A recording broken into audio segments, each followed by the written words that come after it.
ating nabisita na ating pumamato sa Miss Universe Philippines. Nandiyan po sila sa likod, yung po mga isa taga Sinloan, taga San Pedro, at taga Los Baños. Yun po, they'll be vying for the crown ng Miss Universe Philippines. So, apat po actually ang pambato na lang na talaga magaganda at makatalino mga kailangan.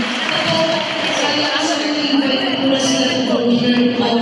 Siyempre po, sige natin ating love prayers at medyo assistance din po. Patuloy na sinusuportahan sila first na namin po para po siyempre mag-inspiration yan ang ilaban po ang ating lalawigan ng private only natin sa Diyos. Kaya po siya po, hindi na ako nakapagayos. Diyos ko, parang hindi po ako naging ano ako sa pamilya. Parang maliit. Nakakatawa, pero wala pa kagaganda. Nakaka-proud. Sa iyo natin ako, mga sweetheart. Good morning. Pasensya na po. Galing po ako sa Eskwela ng Laguna. Pinagyan ng Bonido. Naman ginawa sa Sports Complex. Kasi hindi po nag-start yung clean-up. Yan po bibigay ng education assistance. Yan para sa mga Eskwela ng Laguna. Kanina po nandun. Kaya natin mga beneficiaries from San Pablo City. Pero dinadiretso na po yan. Ano po? Naiikot pa. Hindi kayo lumulubinan siya para sa ating mga kamarang Eskwela ng Laguna. Sukat, isa yan sa pinagmamaling programa na servisyo namin. Okay? Kaya po gusto natin ituloy-tuloy sa lalawigan ng Laguna. Diba, pwede puligo, dati-dati we have 6,000 scholars yan.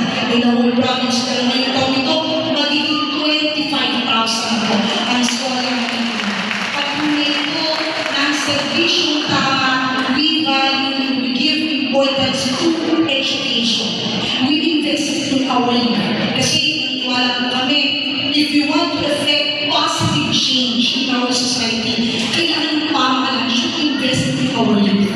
We should provide them with a powerful tool or weapon panlaban sa kahirapan. At naniniwala tayo, ang pinaka-epektibo pa rin, edukasyon. Matibay at tuntunan sa pag-abot at pangarap ng ating mga kabataan sa buwan. Kaya nga, sweetheart, yan ang servisyon tama. Yan po ang isa sa priority programs na yan po ang gusto natin ituloy. Ano po, magtuloy-tuloy na mapalakas pa ang scholarship program, mas marami mga kabataan ang makinawa. Ano po, ito naman yung increase ng mamamayan. Pondo ng ating mamamayan. Gugulin ng tamang at gusto, ano po, at makagawa ng kapaking-pakinang ng program sa mamamayan. Uwis na mamamayan, pabalik sa mamamayan. Kaya yung sweetheart, ito natin sinasawa.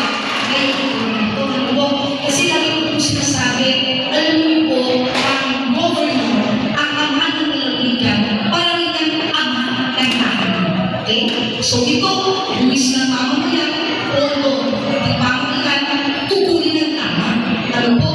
Pasto paggamit ng pondo.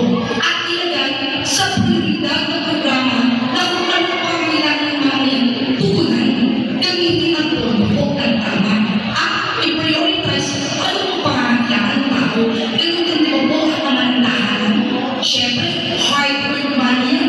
Pinaghirapan nyo, kaya kinakailangan nyo. At iniisip nyo, saan ba gagastusin o gagamitin ng pera to?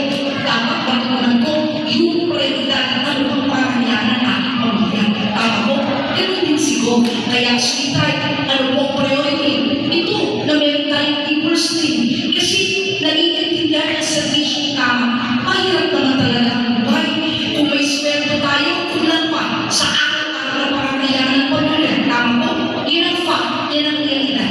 Pag nagsabay-sabay, bayad sa ilaw, tubig. Kung nagbabayad ka pa sa tinitirhan mo, sweetheart, nag-aalaman mo, magkain ng pamilya. E paano magbigay? May nagkasakit. Pinaplano ba yan? Wala nakakalam kung may pagsubok madarating sa buwan mo.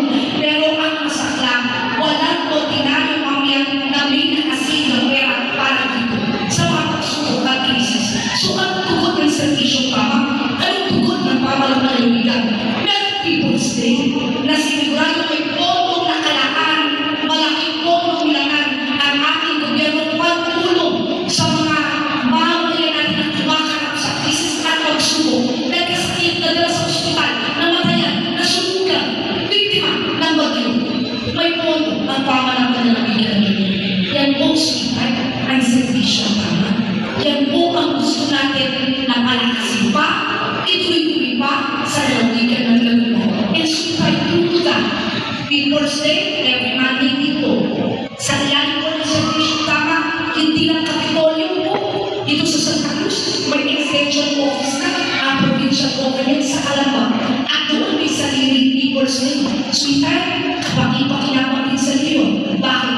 niyo po, Lunes, hindi kayo nagsisisikan. Bakit? Bakit? Ina-focus lang sa mamaya ng third and fourth destiny kasi malapit sa inyo ito eh. Eh, ito kayo pumupunta. Di ba po? Hindi sisikan, mas mabilis yung natapos ang yung transaction. Imagine, kung isa lang sa Kapitolyo, kahit